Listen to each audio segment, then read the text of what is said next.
তুমি কি মরবা না? তুমি কি কবরে যাইবা না বাপ? এই পৃথিবীর কত রাজা বাদশাহ কবরে চলে গেছে, তুমি কি কোনোদিন কবরস্থান দেখো নাই? তুমি কারো জানাজা পড়ো নাই? তুমি কি কোনো মানুষের লাশ দেখো নাই? আমি 5 দিন আগে আমার জ্যাঠার সাথে কথা বলে আসছি, বাড়িতে খোঁজ খবর নিছি। 5 দিন পরে আমার জ্যাঠা মারা গেছে। আমি জ্যাঠার দিকে তাকাইয়া বাড়িতে গিয়া দেখছি আমার এই সেই মানুষটা যার সাথে আমি কথা বলছি, উনি নাই, চুপ হয়ে গেছে, হাত নড়ে না, পাও নড়ে না। আমি জানাজা পড়াইছি আমার জ্যাঠার, তো জানাজার আগে আমি আমার জ্যাঠার কবরটা খালি, তখন কবরে রাখে নাই।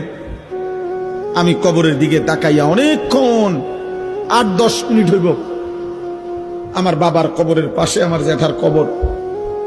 আমার আব্বা আগে ইন্তেকাল করছে। আমার জ্যাঠার কবরের দিকে তাকাইয়া অনেকক্ষণ খালি কবরের দিকে তাকাইয়া ছিলাম। তাকাইয়া আমার মনে হইল কবর যেন আমারে ডাক দিয়ে বলছে, আনিস, আমার কাছ থেকে 1 মুঠ মাটি দিছিলাম আমি তোমার জ্যাঠারে বানাইবার জন্য, আজ আমার মাটি আমি ফেরত নিলাম।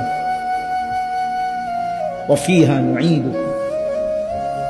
নওজোয়ান, তোমার মাটি মাটির কাছে ফেরত চলে যাবে। তুমি মাটি ছাড়া আর কিছু না। তোমার এই চোখ, নাক, কান, হাত, পাও, হ্যাঁ, এটা চোখ, নাক, কান, মাটি মাটি, ওই মাটির টুকরা। ওয়ালাকাদ খালাকনাল ইনসানা মিন সুলালাতিন মিন তিন।